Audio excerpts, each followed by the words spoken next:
From Daniel Studios in Cincinnati, Ohio, it's the Dennis Daniel Show. Tonight's guest, voice actor Christopher Sabat. And your announcer, me, Belldandy. And now, here's your host. He is Cincinnati's next big radio personality, Mr. Dennis Daniel. Sierra, Hotel, India, Echo, Lima, Delta, Shield.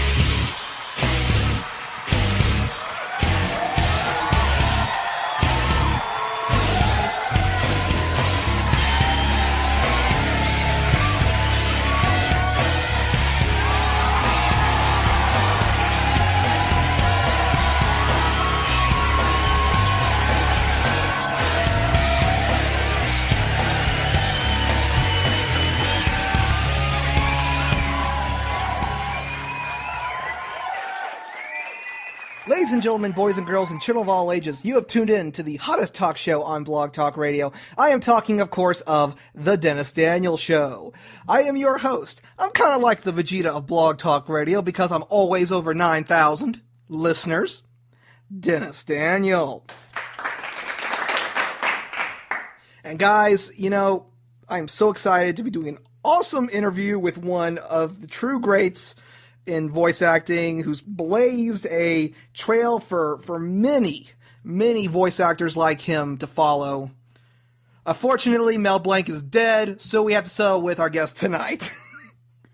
I'm joking, but seriously, tonight on the Dennis Daniel Show, I've got possibly one of the biggest voice acting talents to ever grace behind a microphone. And I am talking, of course, of voice acting great Christopher Sabat.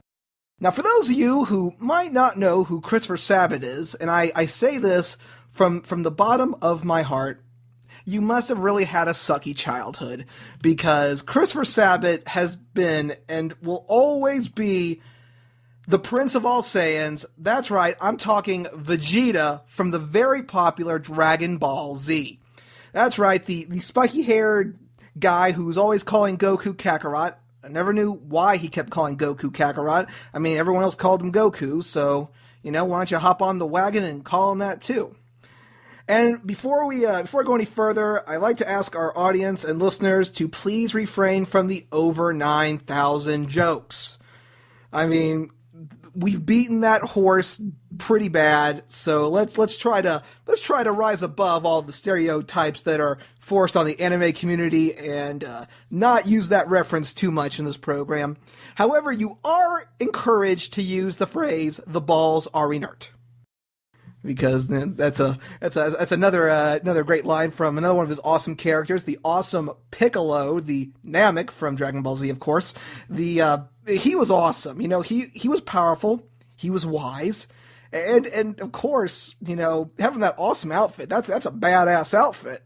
Little hat, little cape, I actually wanted to get one of those when I was younger and I was watching this for the first time. I'm like, oh dude, that Piccolo outfit, man, that outfit is bitchin'. I gotta give me one of those.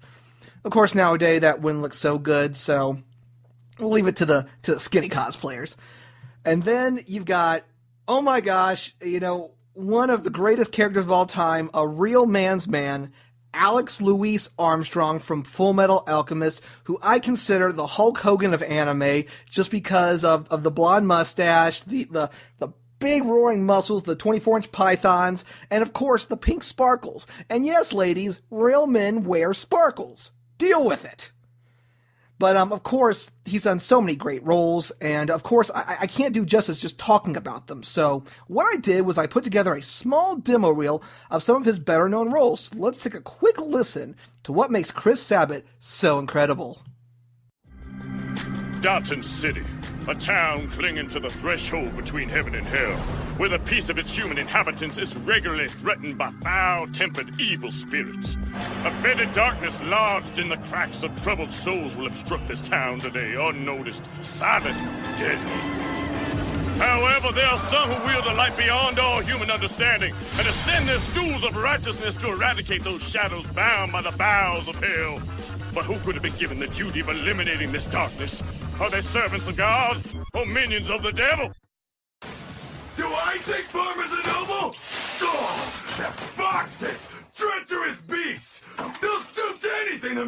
lives easier. That's why they hired samurai to defend Kana for them. It's your village. Put your own stinking lives on the line.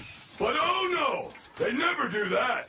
Sure, they'd sweat all day in the fields for their darling rice, but they won't risk their blood for it. Allow me to explain what happened. I was on my way here when a sudden chill in the air caused me to transform. In my search for heat, I sensed a warm body drawing near, and naturally I clung to it. I suppose you could say it was instinct. Greetings, everyone. And how have you been, little brother? I heard you on my way in here. You say you're an agent of God. Well, then why don't you try passing judgment on me? That's Alex Louis Armstrong, the strong-arm alchemist. Don't fray just yet. You're facing the technique that's been passed down the Armstrong line for generations. That's hardly a blessing. It's true what you said. The opposite of creation is destruction, and both must be served. Destroy and create. It's the grand currency of the universe, and it's the charge of the Armstrongs to carry out both. There is one thing I'd like to know. Tell me, will I meet that clown Kakarot in the other world? Goku devoted his life to protecting the lives of others.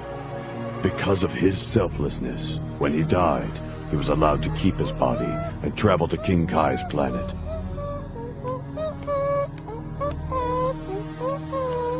You, on the other hand, have spent your life in pursuit of your own selfish desires. You've caused too much pain. When you die, you will not receive the same reward. Oh well. So be it. You are a fool! I am going to crush you and throw you into the wind!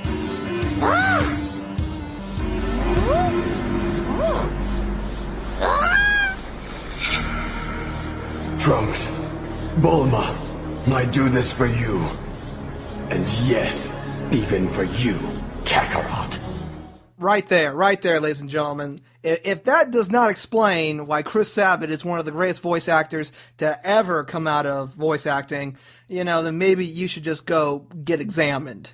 Because, that's not even the tip of the iceberg when it comes to Chris Sabat. According to Behind the Voice Actors, he has 477 credited roles so far to his name. And we're talking all kinds of great characters. We're talking both Eternal Dragons. We're talking, who else is there that we can't, again, we have a lot to cover. Ayame from Fruits Basket, and Ayame, quit looking at me like that. When you interview these people, these characters start following you, get them out of there. But anyway, again, I'm not doing enough justice just talking about it, so why don't we just go ahead and get this guy out. Oh boy, this is going to be a good show. My guest tonight is a very prominent voice actor, best known as Vegeta and Piccolo from DragonBalll Z. And if you haven't seen any of the shows that he's on, well, maybe you should watch Toonami, especially starting next Saturday when One Piece returns to Toonami, which he is Renora Zoro. So, ladies and gentlemen, without further ado, give it up for the one, the only Mr. Christopher Sabat!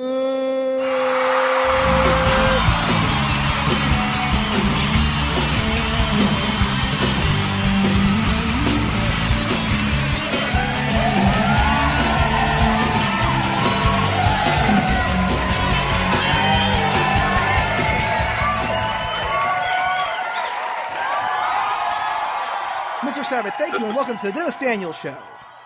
Wow, that was awesome.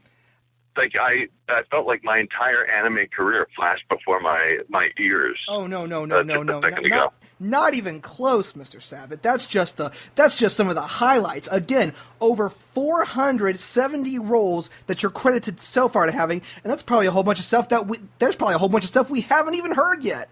And that's why that you're one of my all-time favorite voice actors, especially because growing up in high school, DragonBalll Z was a mainstay, and this was during the Android saga when I started getting into it real heavy.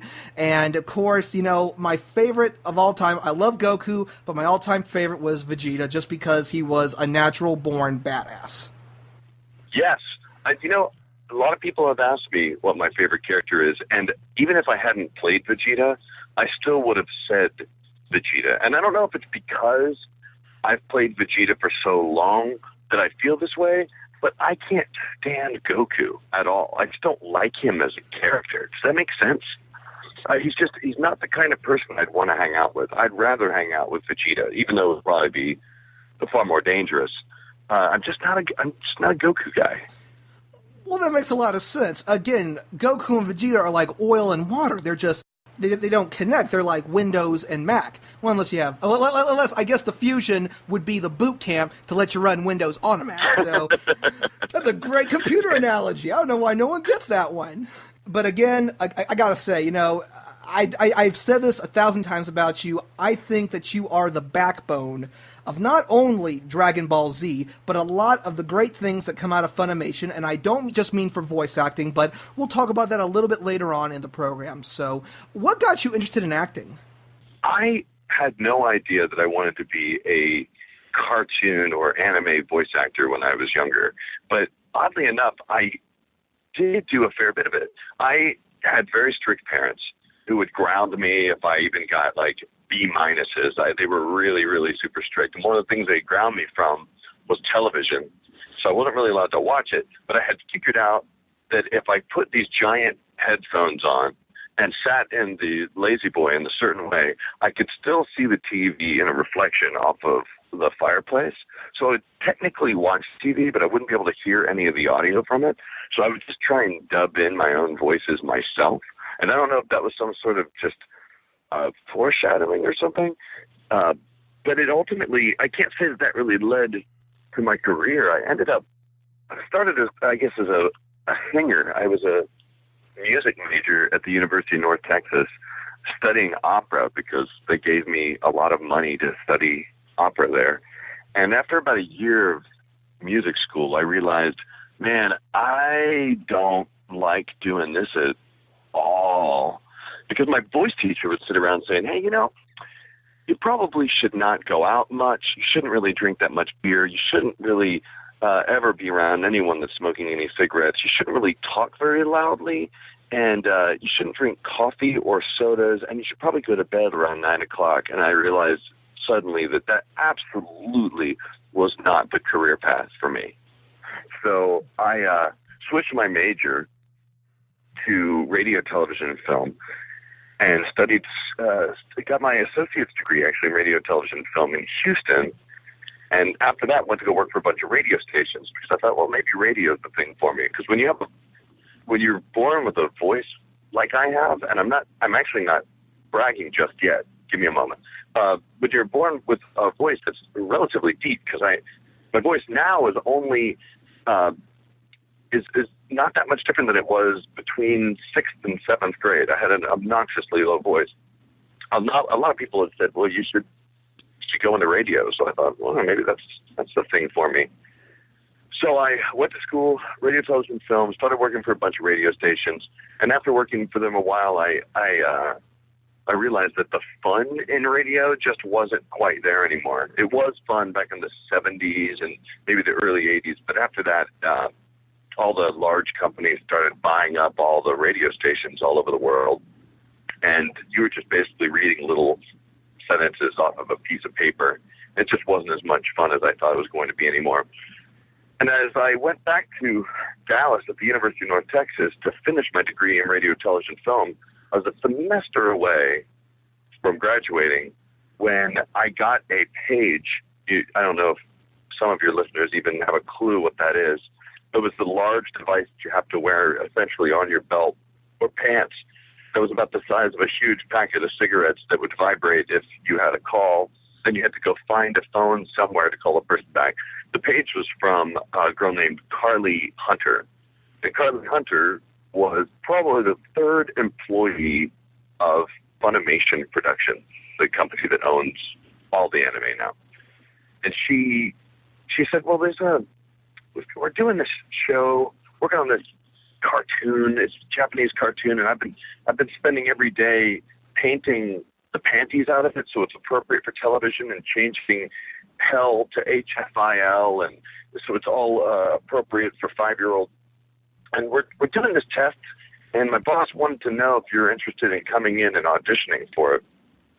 And at the time, I really didn't know what it was. I asked her, like, what is this stuff? She goes, well, it's called anime. It's like, oh, you mean like Japanimation? Yeah, I'm totally versed in that. I've seen Ghost in the Shell. I've seen Akira. I've pretty much seen everything, right? And so I went in and confidently auditioned in front of a few people, and I booked the role of Igor and Yamcha in a little Dragon Ball movie called Sleeping Princess in Devil's Castle. And at the time, Funimation was just a really tiny company, and and they were recording basically everything into, I've said this before, but like they were recording everything into a toaster and a microwave connected by string. It was a really, really small place at that time. So I played those two characters, and about a month later they said, all right, we really like the work you did for us, and we were interested in seeing if you might want to help us cast and direct the full show. And at the time, I hadn't experienced much of any Dragon Ball Z. And I thought about it. I thought, well, I've got one semester left in college to get a piece of paper that can give me a job in production, or I could take this job in production. So I took the production job, and for a little bit of money, it wasn't really that much, and I was hired to try and fill the shoes of the Canadian cast of Dragon Ball. Because if anyone's really into Dragon Ball Z or watched a lot of it back in like the late 90s, they knew that at one point, you guys would know that at one point the voices changed. And that's because the original cast of Dragon Ball for about the first 68 episodes was in Canada. Okay. They were having a hard time. Yeah, they were having a hard time casting or keeping a Goku, really, because they'd get involved in some film or some other show, and they went through like 3 or 4 Gokus. And finally, Funimation said, maybe we should just do it all here in Texas. So they asked me if I'd come help cast and direct it, and that's kind of what started the path that led me to talking to you today. Does that help? That's perfect. I mean, from what I've heard, I think you should have gone back to your opera teacher and just told him to go to hell. Exactly. Dude, opera singing, I have a lot of respect for it. I have a lot of friends that do it. It just absolutely was not the thing for me. It just wasn't. Like, I just couldn't handle it. Because I've got a creepy mental image of if you did stick with that, we would be hearing, it's over 9,000. Exactly. It would have been a very different world had I had taken that path instead. Yeah, well, really. But yeah, man, I can't believe. So you said, I guess I've never heard that figure that I've done like 400 something voices. That's pretty cool. Yeah, I mean, it backs up after a while. It does. I mean, you've done again a variety of characters that are just staples in the anime industry, and I guess we're going to get to talking to one right now. BlogTalkRadio.com. This is the Dennis Daniels Show. We've got voice actor Christopher Sabat on the air. 2 of your most iconic roles are, of course, Piccolo and Vegeta from the iconic Dragon Ball Z. What was it like working on the original Dragon Ball Z, and what did you think of I guess, voicing 2 parallel characters? So let's go ahead and let's start with Piccolo, because Piccolo is like the calm, collective, meditative one. Because, again, Piccolo and Vegeta, oil and water. Piccolo was a very difficult character to wrap my head around, because, as I said, I jumped into the series during the Dragon Ball Z saga. And when we first started working on this show, there was really not much internet to speak of. And there wasn't a lot of translated manga either. And Funimation certainly didn't know a ton about the Dragon Ball series when they started Dragon Ball Z. So he was a difficult character to wrap my brain around, because sometimes Piccolo's really evil, and sometimes he's just basically Gohan's trainer if Gohan was a dog. Because he's like, Gohan, Gohan, stay, do it, don't do it. Kill him, don't get him. Who's a good Gohan? You're a good Gohan. Exactly. Get down here, Gohan. So, and there were moments in the show where you'd think Piccolo was a good guy again, but then there was a scene, I remember Bulma trapped with him kind of on a spaceship, and she starts freaking out. I'm like, what's going on here? It's like, Piccolo's a pretty decent guy, right? Anyhow, yeah, then he has all these crazy transformations, and he absorbs other characters. And, but he was far more relaxed, you could say, than Vegeta was, that's for sure. So he's definitely an easier character to play in that regard.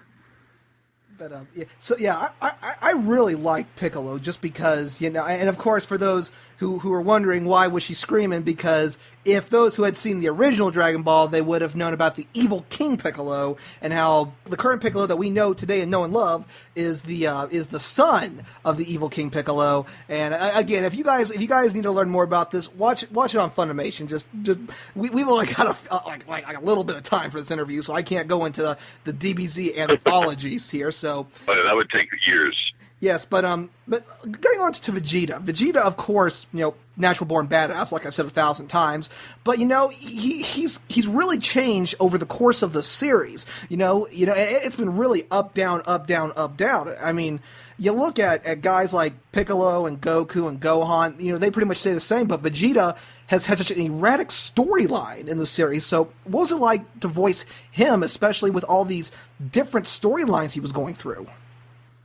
Man, voicing Vegeta in Dragon Ball Z was, I think, well, I mean, obviously, it was as cool as watching Vegeta transform. Because when I'm going to have to keep harkening back to this to explain that when we first were working on the series, our access to the entire storyline of Dragon Ball Z and all of the episodes, I can tell you stories about how, you know, we didn't have all of the episodes when we first started dubbing Dragon Ball Z. We only had maybe a third of it or half of it. So I didn't know what Vegeta's path was going to be as I was voicing this. So, and we were working so fast at one point, trying to race the clock to get these episodes done so they could get on television on time. I didn't have a lot of time to do a ton of research to figure out where he was going. So I was sometimes just as surprised as the audience was about things that might happen to him. And when you play a character like Vegeta, you have no choice but to get into your character. I'm angry after a long session of playing Vegeta. I'm not a nice guy to be around, honestly. I mean, I'm angrier. I'm mad at everyone. People just know to kind of stay away from me. So in moments where Vegeta would transform into a new type of Saiyan or ascend to a new level, it was really exciting for me. And when he finally meets his adversary Frieza and he's pretty much done for in the middle of the Android saga, it was really sad for me. I mean, there were all these emotions that Vegeta was having, I was sort of experiencing too. And all of it, like, just like everyone else who watched the show, I really wanted Vegeta to be a better person. But I guess I understood kind of why he was so bad to begin with. If you think about it, he had kind of the worst childhood you could have. I mean, I don't think there is a worse childhood. Anyone could go back and research some of this, but essentially Vegeta is a kid or a guy who, when he was a child, he was the prince of an entire planet, except his whole planet's destroyed, his dad's destroyed, and he's raised by the person that killed everyone in his entire race. So it doesn't sound like a stable home environment, really. So you can understand where the guy is coming from.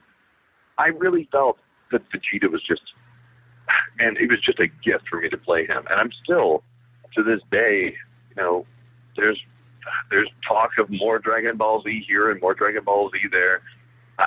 It'll never go away, it seems. Dragon Ball Z is kind of like when they blast one of the enemies in Dragon Ball and there's a lot of smoke and they think it's gone, and then when it comes back, it's still standing there and like sweat dripping off of it and it's still alive. It's kind of what the Dragon Ball Z series is. Yes, well, I mean, again, right here, the backbone of Dragon Balls and the Dragon Ball franchise, ladies and gentlemen. Again, you know, I used to think Vegeta was, you know, just this guy who didn't care about anything else. But then during the Cell games, when Cell kills Trunks, Vegeta shows the emotion and compassion that a father would show when losing his son, and he tries to avenge Trunks. And I'm like, yeah, all right, he's got some, he does care about people. He isn't a cold-hearted guy. And then Majin Buu Saga, he blows up half the tournament audience. So I'll lose it again. But then he sacrifices himself to destroy Majin Buu, and he turns into stone and goes. So then I'm like, again, okay, all right, he did redeem himself. Okay, so again, that's what's so great about Vegeta. He's a rounded character. I mean, compare him to the main character, Goku. Goku is a tiny child who gets hit on the head, and instead of wanting to destroy the whole planet, he's like eternally kind of nice and stupid. And he's that way throughout the whole series. Like, the end of the Dragon Ball Z series, to me, was very unfulfilling when he just like, hey guys, thanks a lot, it's been cool, see you later. Oh yeah, I've got kids to raise, but whatever. I think Vegeta was far more responsible in the long run. Yes, because like you were saying, Goku hit his head, became nice. Vegeta, cold at the beginning because he lost everything that he held dear, raised by the guy that took everything he held dear, eventually learns the feelings of compassion and kindness. And, it started to kind of sound like a My Little Pony episode, but don't worry. Yes, I've seen the videos of Vegeta saying a letter to Princess Celestia. That's pretty crazy stuff right there. But again, he learns, about human compassion. He learns that, life is more than just the next battle that's over the horizon. It's about, friends and family and good times, and sometimes you want to go where everybody knows your name. I have no idea where that's coming from. But I know where that reference came from. I know. I'm glad you get it.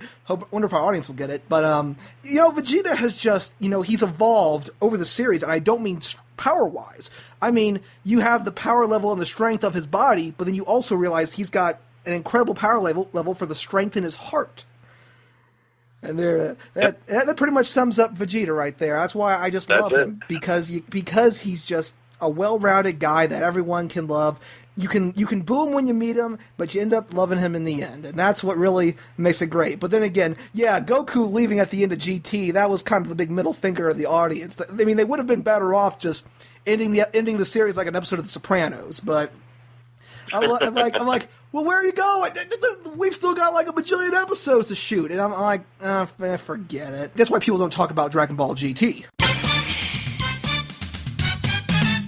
It was what it was. I mean, it really didn't have a lot of Akira Toriyama or any of Akira Toriyama's true involvement. But he, it was a continuation. It was kind of what people wanted at that time. So I guess that there were some good moments. And hell, Vegeta grows a mustache, and you can't argue with that.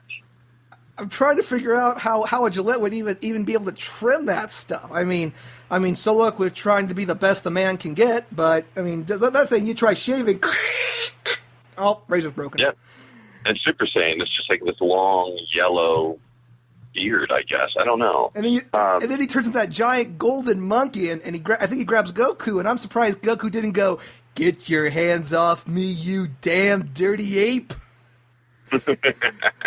Yes, a Charlton Heston reference. That would be that's great right there. But again, and we were talking about this with Eric Vale last year on the program. Dragon Ball GT could have just been a branch off, could have just been a continuation of Dragon Ball Z. They didn't have to make it its own little program. They didn't have to make its own little series. It could have just continued on there. But then again, with the way it turned out, kind of glad they kept that away from the gem of anime, Dragon Ball Z.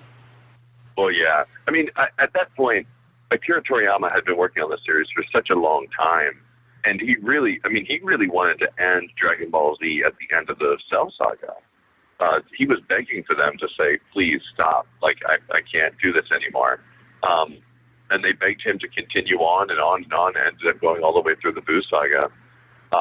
So I think at that point, he just, 294 episodes later, he just finally had to throw in the towel and say, you guys do this, I'm not in it anymore. Yeah.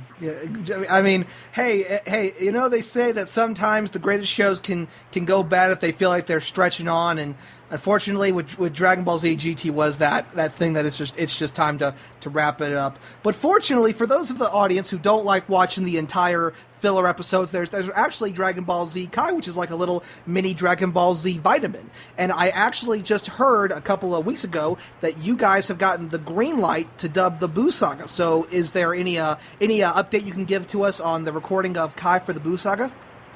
Well, I don't really know a whole lot about that yet. I've kind of heard those same rumors, and I think it might have started where I do know that the Japanese have been working on the second part of Kai, and they're not going to release it in Japan, from my knowledge. They're not even piecing it together for the Japanese market. They're piecing it together for someone else, and I'm crossing my fingers and hoping that it's for us. I really, it only makes sense to me that Funimation would want this. It's just I don't know the formal details yet, so when I know more, I'll let you know. Let's pray we don't see DragonBall GT Kai. That God. turns into like 8 episodes.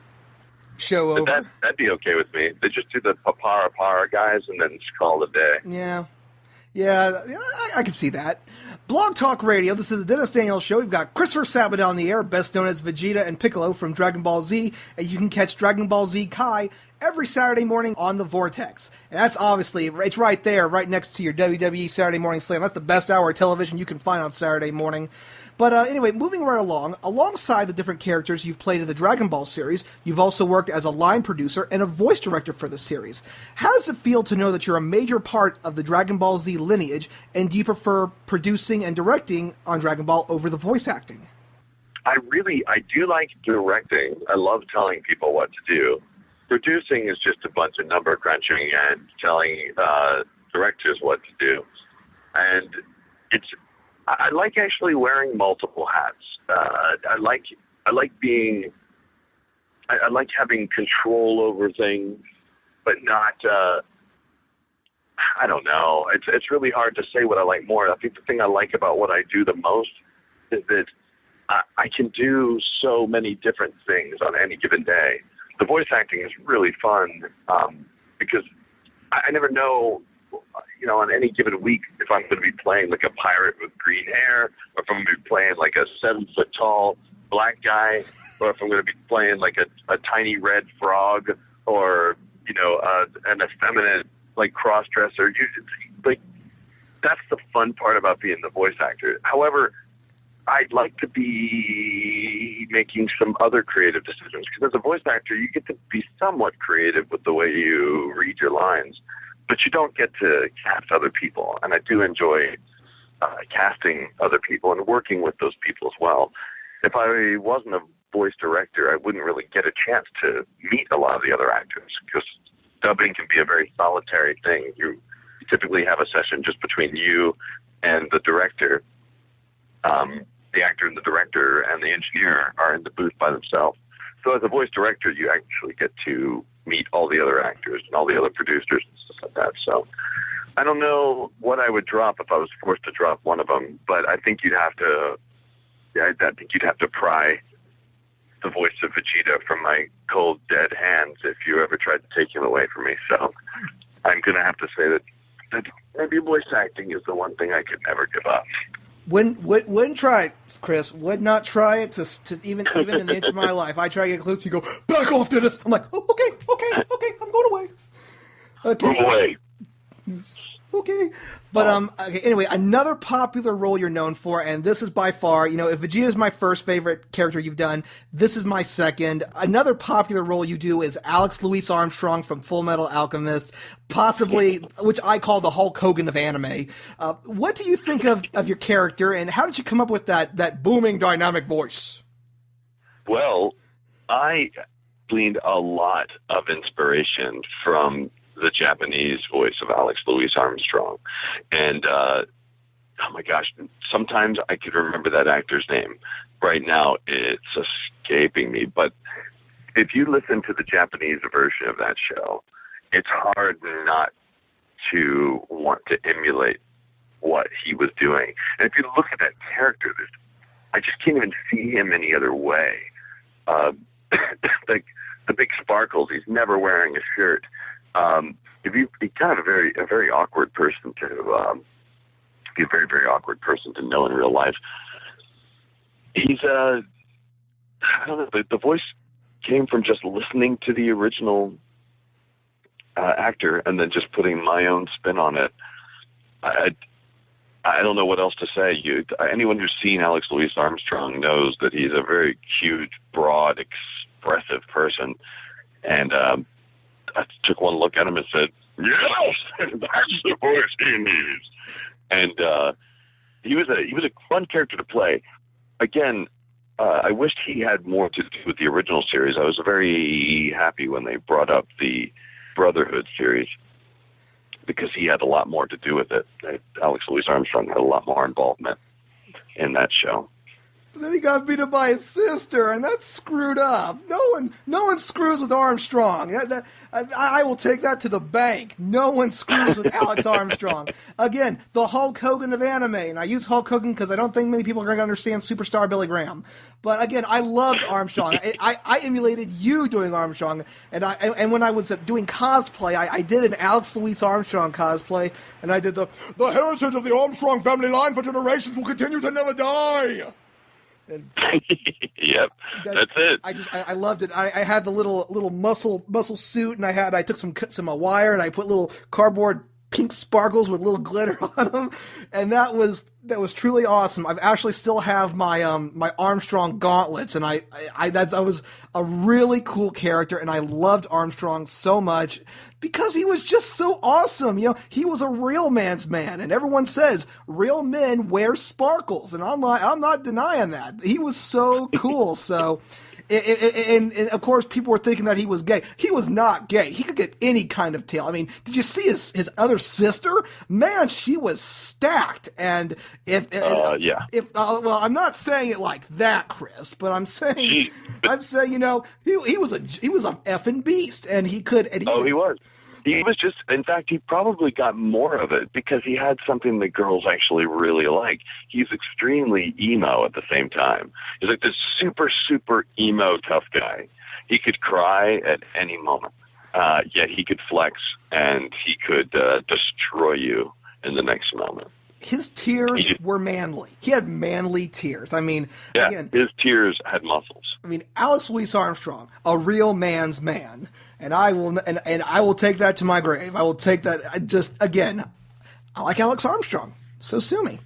But anyway, moving right along, of course, we heard the major announcements a couple weeks ago. Toonami is putting it back on the air. One Piece, the Funimation dubbing, not the 4Kids dubbing. Sorry, guys. I know that was a real buzzkill for a lot of you guys, even though a lot of the voice actors were really nice. Next Saturday, May 18th, Funimation returns One Piece to Toonami, and they're going to be a bit of a way in there, and you played the iconic Renora Zoro. So what is it like working on the program, and what do you think of your character?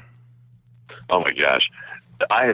When you start listing all these characters I played, I'm always reminded as to how lucky I've been.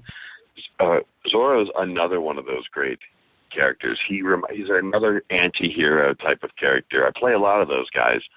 I somehow relate to them for whatever reason. He's, he's sort of the sidekick to the main character, and he's, in my opinion, the best character you can possibly play in that series, because you still get to ride the boat, but you don't always have to talk a whole lot. So he gets to just hang out, go to sleep, drink a beer, be a badass, find another sword somewhere, do some sort of random technique, and then go back to sleep. It's like you have a twin. Yeah. I'm a huge fan.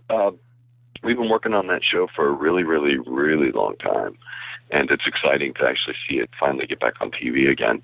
The other dub was, it was unfortunate, and it's just, I have a feeling that there are people out there who question why it actually got switched to Funimation or why it was taken away from 4Kids, and I think that there's some people who really did not like that other dub, and I can sometimes defend it by saying that 4Kids wasn't necessarily trying to make an anime for the anime community. They were trying to make One Piece a very popular show for younger American kids, and it's unfortunately didn't work as well as they'd hoped. So it's nice to have it back, though. I know an interesting story. I think before 4Kids had that show, Funimation had done a test episode that we were all part of. We were basically testing to see. I wasn't a part of the decision-making process here, but we were part of the production team that dubbed an episode just to see what it would be like. And I remember when I found out we were going to be working on that episode, I started finding the manga and reading some of it, and I really, really got into the show a lot. And I think Funimation took a look at it at that time and said, wait a minute, so this kid gets shot with guns and stabbed with knives. Maybe this isn't the best show for us to take right now. And I think that's how 4Kids ended up with it. There's a little bit of trivia there. So that's why Sanji had a lollipop instead of a cigarette. Exactly. I don't know. I kind of, I wasn't really a big fan of One Piece when 4Kids had it, but, there was just something about the guy that did Sanji making him sound like an Italian mafia member. You go, hey, Luffy, I'll make you a side dish you can't refuse. Yeah, exactly. It was really a creative dub. It was really, it was very creative. It just wasn't entirely accurate, which I think made some people really upset. Well, it's like the original voice of Luffy, Erica Schroeder, said. You had kids at 9 in the morning on a Saturday. You can't show them all the blood and gore, so they really had to water it down. But, of course. While I am happy that Funimation got it and can present it in the true way that it is, Nami's breasts and all, there's... I know. I'm a breast man, Chris. Haters gonna hate. But, I am really sad that the show that 4Kids did really got a negative review. I mean, when you had such great voice actors on that program, I mean, you had Erica Schroeder, you had Veronica Taylor, people who made the Pokemon series the gem that it was until 4Kids lost the rights to that show and it became kind of a train wreck. But, again, I'm glad it's back on Toonami's... Didn't Sean Schimmel do the voice of Usopp? Was he not the voice of Usopp? Hang on, let me take a quick look here. Let me see if I can find. I can't Google it right now, but I think he might have been. Sean Schimmel, for anyone out there who's interested, is the voice of Goku. I know you don't like Goku, but you like Sean, right? Oh yeah, I do like Sean. Okay, good. Sean and I actually have a very Vegeta and Goku-like relationship, though. We don't beat each other up, but it's funny. Sean's very, very kind about everything, and I'm more of a, no, screw it, do it this way kind of guy. Yeah, actually, he wasn't Usopp. It was Jason Anthony Griffith. Sean actually played Helmeppo, Hachan, Chabo, Kurobi, and Wappo. Helmeppo was the one I was thinking of. Helmeppo, yes. Yeah. Yes. Forgive me if I get they had a great cast. I mean, all those guys out there are so freaking talented. They never had a choice in the matter. I mean, they're just actors, man. They want to get roles. So when 4Kids came to them and said, hey, be as creative as possible, they just threw out whatever they could throw out and to get a role. And I have no problems with it. Yeah, but I'm glad you guys, got the roles. You as Zoro, Eric Vale as Sanji, Colin Clickenbeard as Luffy, Lucy Christian as Nami. I think, you guys right there, 4 established voice actors in the anime industry, 4 gems of the Funimation dynasty. You've all been on all these great shows put together. I think again, this is why I think Funimation is the leader of some of the finest anime dubbed and subbed that you're going to find in this country, because of guys like you who put all the time into making sure it's as close to the original story that you guys can make it without being over the top, even though that's what a lot of people want to see. You guys put the time to look at your characters, look at the dialogue, make sure that you don't sound like crap so we don't have another 4Kid fiasco. And again, I just think that you guys just did so much more justice with One Piece than 4Kids had a chance to. And I think that when it comes back on next Saturday, I think hopefully they'll get that series trending on Twitter. Yeah.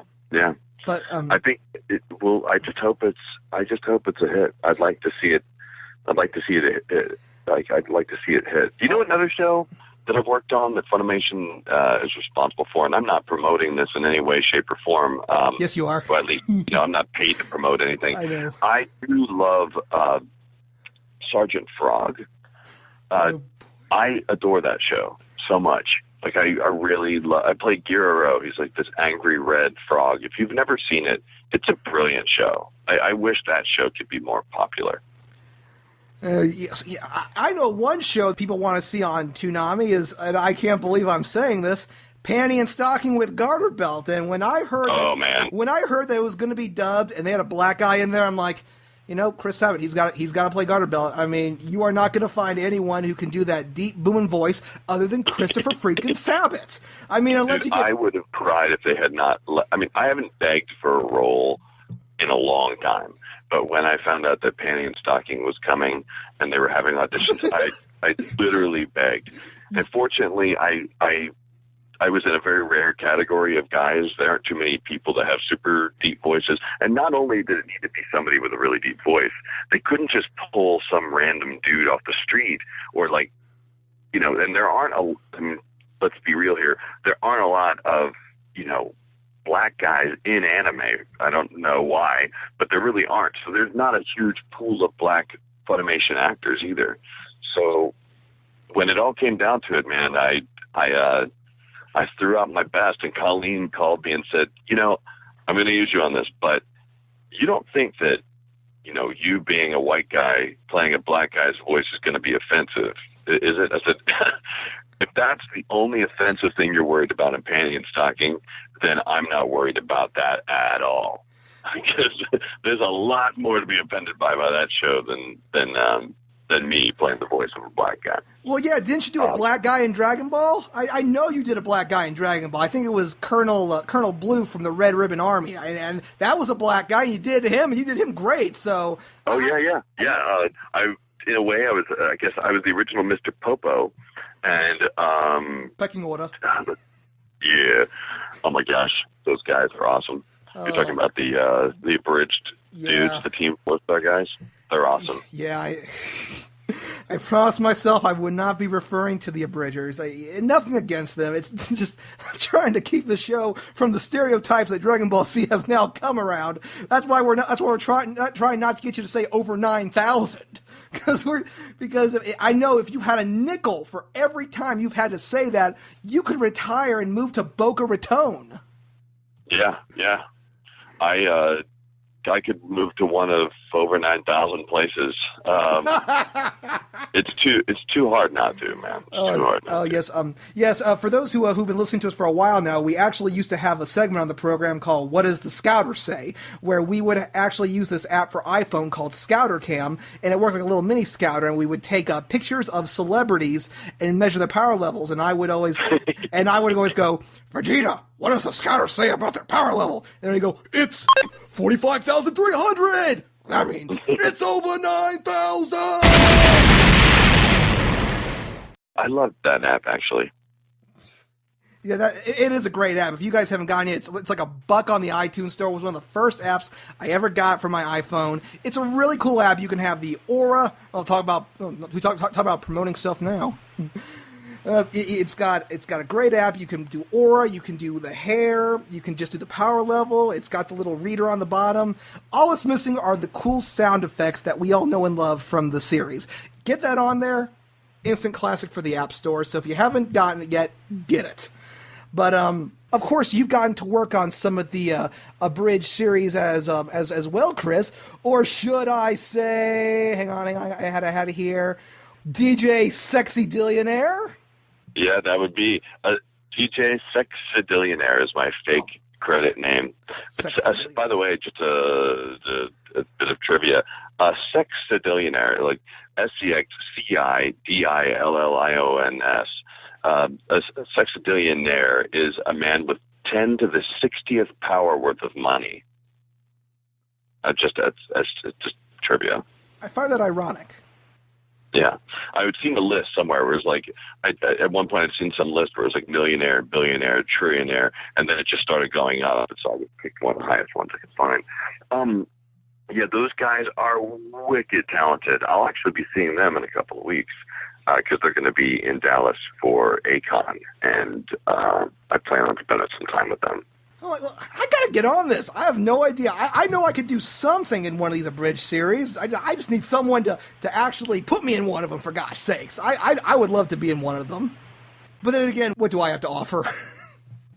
Yeah, well, you know the right people, so it's only a phone call away. Well, more of a Skype or Facebook poke, but that's way. Anyway, moving right along, outside of the voice acting and directing, you're also the founder and director of Okatron 5000, which is a recording company based in Dallas, Texas. Can you tell us a little bit more about Okatron and what's some of the cool things that you do there? Well, I worked at Funimation for a really, really long time, and there was a point where the only position I could get where I could advance at Funimation was to get my boss's job. And I didn't really want my boss's job at the time because my boss was just an executive producer, and his job really was just being in boring meetings all day. So I thought, well, where can I go from here? And we got to work, around that time, we got to work on our very first DragonBalll Z video game with Dimps and Namco Bandai at the time. And it was in working on the voiceover recording sessions for that I realized, you know what? I like anime, but my absolute true love was video games. I've always been a gamer. I've been a gamer since I was a kid. My dad was kind of a terrible form of a gamer. He would play Half-Life, and he would literally save every 10 seconds. He would have to stop his game and save it because he hated dying and having to come back and waste his time. But he would buy us all the game systems, Atari and 2600 and Intellivision and Coleco and Nintendo, and I grew up on games, and I realized that I'm as nerdy about games as the people that watch anime are about anime. So I left Funimation in about 2004 to start Okatron 5000. It's a video game company. We provide outsourced audio, voice, music, sound design for the video game industry. And it's been great. We've had a lot of fun doing it. We've got to work on such awesome titles. We've done sounds for Tony Hawk and Guitar Hero and Aliens and the list goes on and on. Most recently, we finished all the voice work for Borderlands 2 and all the subsequent DLC. You mean the award-winning Borderlands 2? That is true. I won all sorts of awards, and Damian Clark even won Best Human Voice Male or something like that. And that game is so awesome. If you haven't played Borderlands 2, you're nuts. But anyway, yeah, Okatron is staying busy. But these video game companies are huge, and they work on these games, and it takes them about, 2 or 3 years to finish a single game. And in the first year and a half or so, they're not doing a lot of audio on it yet. They're working on art and story and gameplay and programming, and they haven't really gotten to the audio yet. So it doesn't make sense for them to have audio people in-house all the time. So that's why they come to us to help us fill the gap when they need some extra people, or when they need some sweet, sweet voices done. You know what I mean? Well, I gotta say, I've seen a couple videos for Borderlands 2, and I think, and I'm not just brown-nosing, I think Brina Palencia knocked it out of the park as Mad Moxie. That was just an incredible character and performance, and I told her that when we had her on last year, and of course the guy who's directing a lot of this stuff, I gotta tell you, you guys are doing some crackerjack work, and I take my invisible hat off to you. Oh, dude, do you know who deserves a lot of credit? In fact, I think even if you polled all the actors, they would probably tell you that the reason why Borderlands 2 was so remarkably good was because of Anthony Birch, the writer for the Borderlands 2 series. If you're not familiar with Anthony Birch, you need to look up a series. It's called Hey Ash, What You Playin'? Are you familiar with that sort of?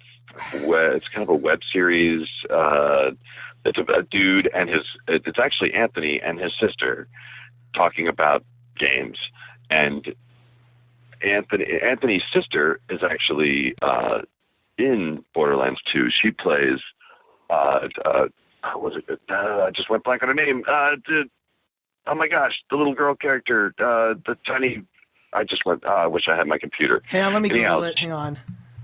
Let's see, Borderlands 2. We'll do Wikipedia just to be on the safe side. And what's Tiny Tina is her name. Tiny Tina. Tiny Tina is the name of the character. Okay. Well, I guess we can push that. There you go. No need to do that. Yeah, she's Anthony is amazing, and you need, when you finish listening to this show and whatever other subsequent shows you have on your plate tonight, you need to go to HAWP.com or search for "Hey Ash, what you playing?" And it is brilliant, absolutely brilliant, and you can tell that Anthony's sense of humor is all over Borderlands 2. He made the lines so easy to read because you were laughing so hard by the end of them. This is the only hard thing about it, just keeping from laughing during your lines instead of afterwards.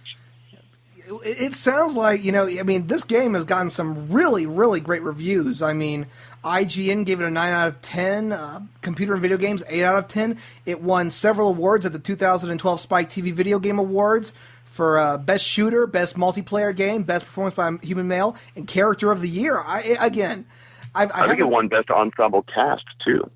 So that's a testament to the strength of the Dallas voice acting pool. When they first came to us to do the voices for Borderlands, they were wondering if they'd even be able to find enough people in the Dallas area to do it. And I assured them that it was going to be pretty easy, and it was. Another one of my favorite characters is Torg. Mr. Torg, he's played by Chris Rager. Chris Rager plays Mr. Satan or Hercule in the DragonBalll Z series. If you like all the DragonBalll Z voices, you're in good shape with Borderlands 2, because you'll hear everybody you like. Now available on multi-platforms, including PS3, Xbox, and PC. Don't know about Mac, but it's on PC. Okay, good plug there. Yeah, we got some good promotions here. Well, anyway, are there any new shows or projects that you're working on that you can tell us about? That's the thing that sucks about working in the game world, is that we can't even talk about these games until they're well in the can and released. So, God dang NDA. Yeah, stupid NDA. NDA won't let them say. So, yeah. There's a bunch of stuff. Funimation has a lot of great shows that they're working on that I'm excited to eventually tell people about, and there's a bunch of badass games coming down the pipe too. So, gosh, yeah, I'm actually curious if they've actually. I don't even know if Gainax has done this yet.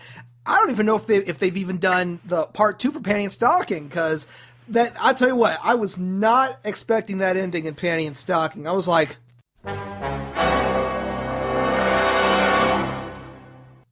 And then I'm like, Richard Paul, what I was not expecting that. Oh, by the way, spoiler alert, Stocking's a demon. Which is like, what? No. But anyway, again, great cast on that one, though. I mean, Corset, couldn't see anybody else but Chris Ayres playing that. That guy, Chris Ayres is just something else. And I couldn't, I mean, when I saw him as Frieza, I knew he had to be Corset. I just that. Oh yeah. I mean, again, great cast. You got Jamie Marchi, you got Monica Rial, you got you, and again, like I said, if no one else could play Garterbelt, well, except for Samuel L. Jackson and Kevin Michael Richardson, but they probably weren't available at that time. So, I love the cast members in that show. Panty Stocking was the show that I've had more fun dubbing that show than any other show, because it was just crazy. There's just so much screwed up stuff in that series. I don't even know. I don't even know how that got past the security check getting in here. I have no idea. I'm watching that. I'm seeing crap I would never see in an anime. I mean, I'm seeing poop. I'm seeing semen. I'm seeing, nudity. I'm seeing Garterbelt tied up. I'm like, what the f***? Yeah, you've seen nipples. Garterbelt's nipples, that is. That show, I remember if you ever talk to Jamie Marchi, she'll tell you that when she was adapting that show, the Japanese actually told her they encouraged her to be as disgusting as humanly possible with it. They wanted her to actually be horrific with the language. She even made up a bunch of words that didn't even exist, just so they would be happy. Oh gosh, Japan, what are you doing to our animes? Oh my gosh. Well, they're making it. Yes, they're I can tell you that for one. But what the Seriously! Yeah. I'm like, yeah, okay. A little blood, a little gore, a little cursing, that's okay. But this? I'm glad I wasn't eating anything when I was watching this show, so that would have killed it forever with that. But again, that show is really, really well done. I mean, you see stuff in there you never see. I remember one scene, they actually looked like they were in South Park. And I'm like... Oh, yeah. I'm like, beautiful. I mean, that's beautiful, man. That's beautiful. I mean, it's a really well done show, and I would love to see part 2. As would I. Right. I've actually heard all sorts of rumors, like tons of different rumors about what it's going to be. I mean, one person even told me they heard it was just going to be called like Garterbelt, featuring Panty Stocking, because he, I guess, would sort of have to take over while we're searching for her. Yeah. But that's all just rumor, of course. Yeah. Well, anyway, before we go, we got a couple listener questions. If you guys have a question for Chris, be sure to give us a call at area code 347-884-9149, and we'll put you on the air. Again, that's area code 347-884-9149, and please keep the over 9,000 requests to a nil. Please. Okay, anyway, our first question is from Grill Draco 7, and they want to know, I wanted to know, what was your reaction to finding out that Vegeta and Bulma would end up together? Oh, wow. I was a little shocked by that, because Bulma was one of the most horrifying characters in Dragon Ball to me. I hadn't watched the Dragon Ball series, so I'd only watched Dragon Ball Z. I'm like, no, come on, seriously. Yeah, I think I was as shocked as Vegeta was to find that out. I'm surprised he just didn't, kill himself right then. And then Trunks just disappeared like Marty McFly in Back to the Future or something.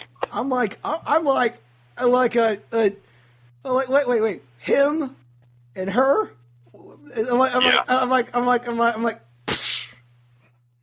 It would be. I always thought it'd be funny if this blonde boy came from the future and he was the son of Launch or something like that.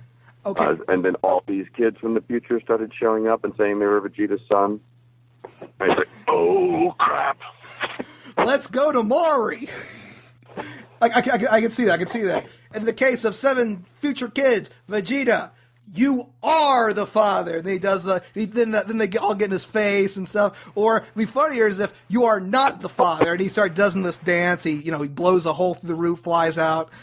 But can you imagine him having sex? That has to be the most horrific, painful, and horrifying thing that you can imagine. Yeah, I can't imagine that Saiyans were ever taught to do that for any other reason than for procreation. Gosh, I mean, you'd think Bulma would be in traction for a year after that. Yeah, she'd be pretty damaged, I Gosh, think. I mean, oh gosh. Oh god. And although it would be funny on the other hand though if Vegeta was really not good at it at all. He's like, I'm so, this normally doesn't happen. No, oh gosh, here we go. And then he goes, servant woman, get me a clean cloth. Yeah, a dry cloth at once. There we go. There we go. Gosh, and I really, honestly, I swear, I thought Bulma and Yamcha would have been together. I mean, those two just hit it off just like that, and then they hit it off and on and off and on and off and on, and and then by the end of the series, I honestly thought that Yamcha was trying to hook up with Chi-Chi, because he just basically turned into such a puss by the end of the show that he ended up sitting around hanging out with Chi-Chi waiting for Goku to die. Gosh, and here you got a guy who was a real big part of the Dragon Ball series, and I loved the Wolf Fang Fist, and here you got a guy, now he's essentially become a minor character. Oh, yeah.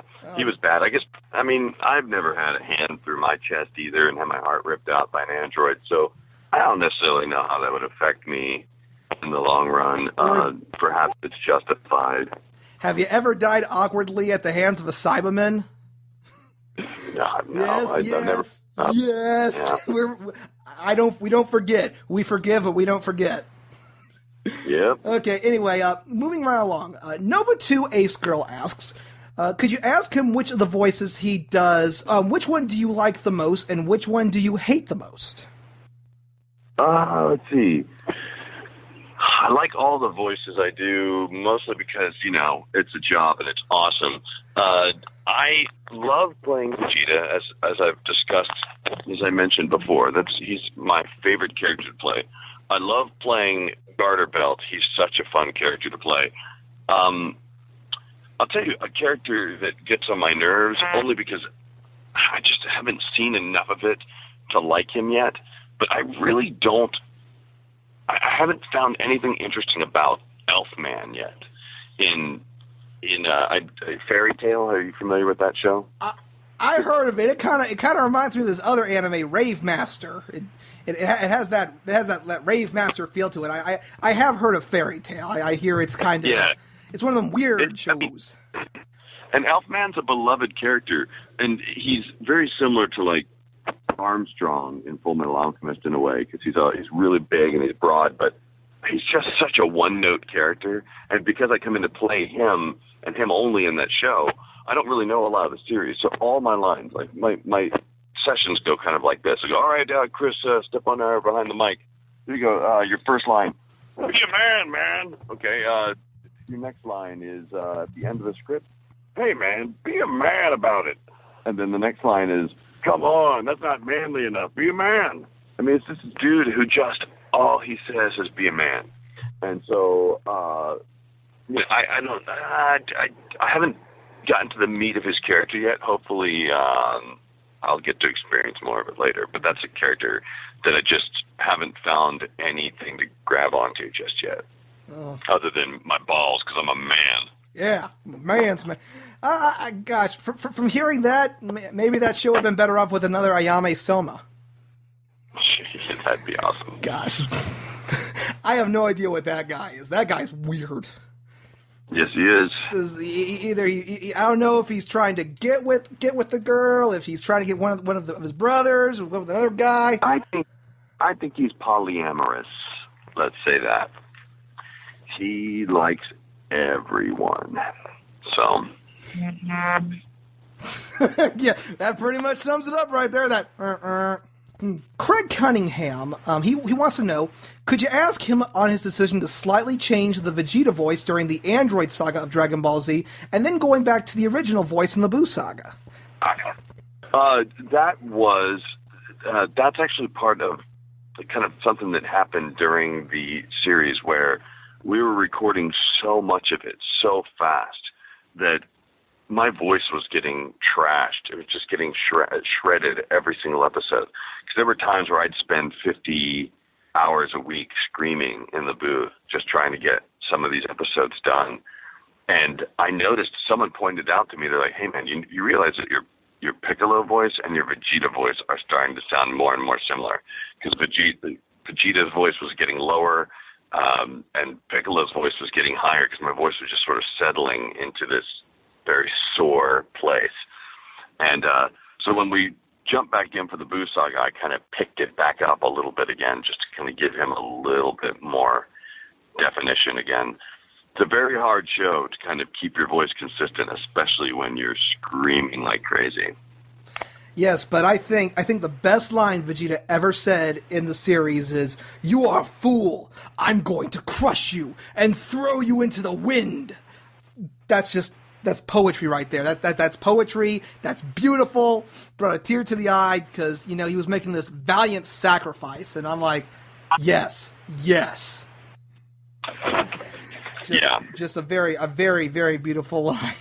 Again, that's why I have a world of respect for you, because again, I don't think a lot of the shows that Funimation has produced would be the same if you weren't involved in it, even if it's just to do line production, even if it's just to find the next cast. I mean, if you had someone else doing this, some of these classic shows probably wouldn't have come out the way they have. We'd probably be listening to Soul, and he sound like a redneck, like well, we gotta get them there souls there now.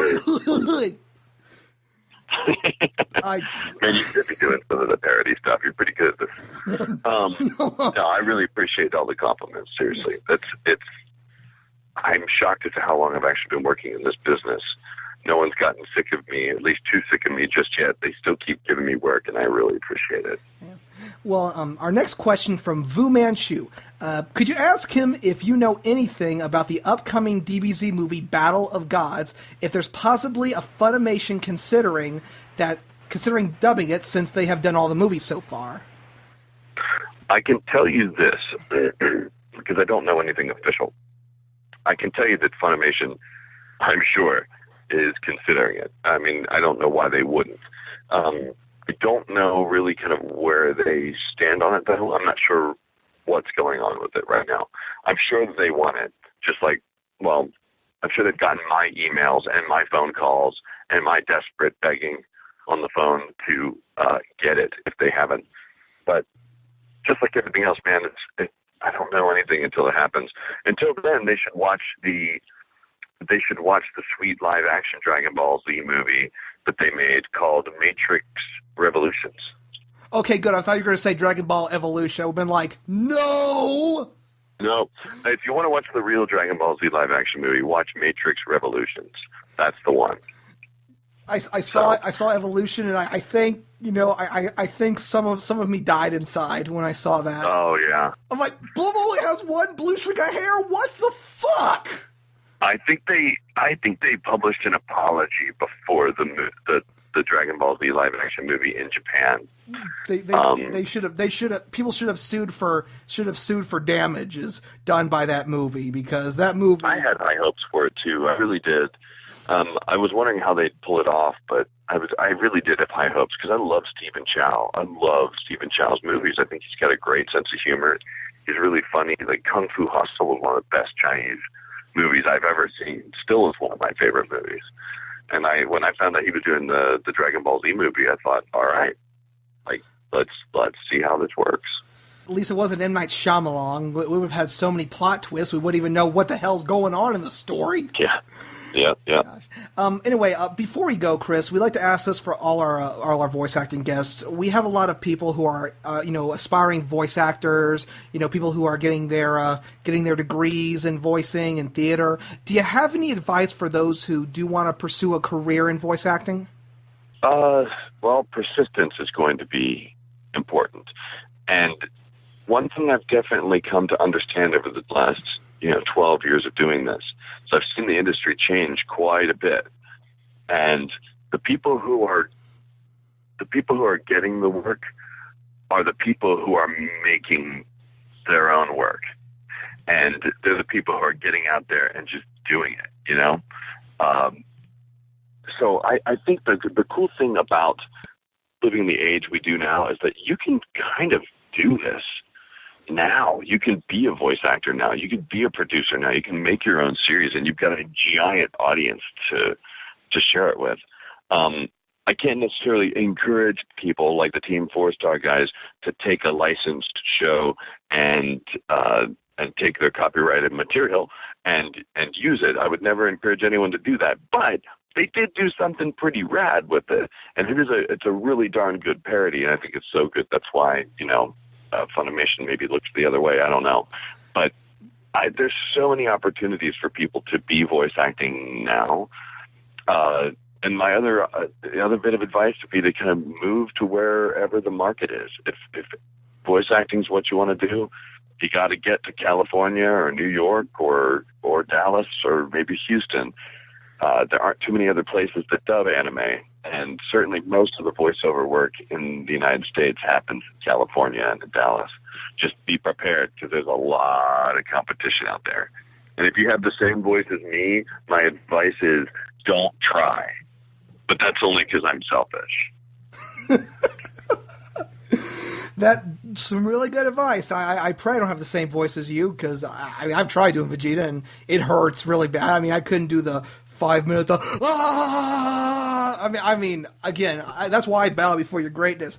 I can imagine myself doing that and then watching my larynx come out of my mouth and hit the little window that the producer is looking through. Because I could not do that. I swear to my life, I could not do what you do, and that's why DragonBalll Z is such the hit it is today. Because guys like you are, you guys are putting your vocal cords on the line. I mean, there are voice actors who have shot their voices permanently, and can't do the voices like they used to. So again, you're taking a really big risk with doing a lot of this screaming and a lot of this shouting. And again, like I said, if it didn't have it, it wouldn't be the popular show it is today if it weren't for the overactive fighting, the screaming, the random gibberish that we don't even know what they're saying.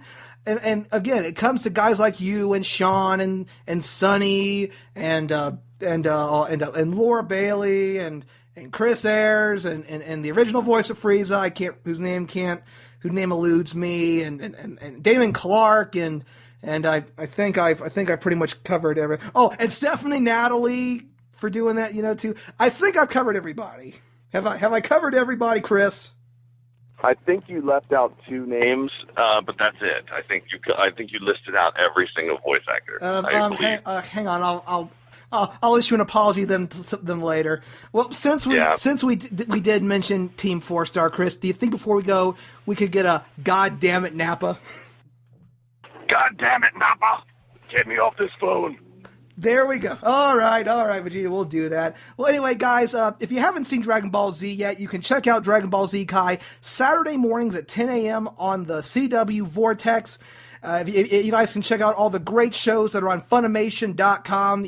Pick up some DVDs at your local anime conventions. Netflix is another great place. They got all kinds of great shows on there. They've got Samurai 7. They've got Fruits Basket. They've got, let's see what else they got here. Oh boy, there are a ton of anime on here. Some really good ones.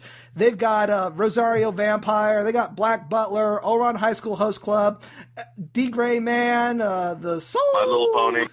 My Little Pony, the Soul Eater. Again, a lot of great shows that this magnificent son of a bitch is in. Check them out. They're really, really great shows. And hopefully you get to see this guy at a convention near soon. Are there any conventions besides A-Kon, I believe is that next weekend? I actually am not a formal guest at A-Kon next weekend. It's just the Team 4-Star guys are going to come visit me when they're in town. Oh, well, I have some other conventions planned, but can't remember them off the top of my head. I guess I could maybe try and look for them. I know if you guys are familiar with Colossal Con, I'm doing that one. Sandusky in a couple of weeks. Awesome. Billy West is going to be there too, so you get to meet Fry I'm going to be doing Vegeta. Anime Expo. Ooh, that's enough. I don't know. There's a handful of other ones. I'll try and update it on my Facebook page. It's facebook.com/best voice ever. Yes, that's the homepage for TV's Christopher Sabat, the fantastic voice actor behind Vegeta and Piccolo. More information on biography. Again, he's not some Chris Sabat, he's TV's Christopher Sabat. Well, Chris, thank you so much for being on the program. This was truly a huge honor, and I'm glad we were able to get through this without you blowing your cord saying it's over 9,000. Truly a great installment, and hopefully in the near future we can have you back on. Well, thanks again, man. I appreciate you having me. And this is the Dennis Daniels Show. Until next time, we'll say, see you down the road.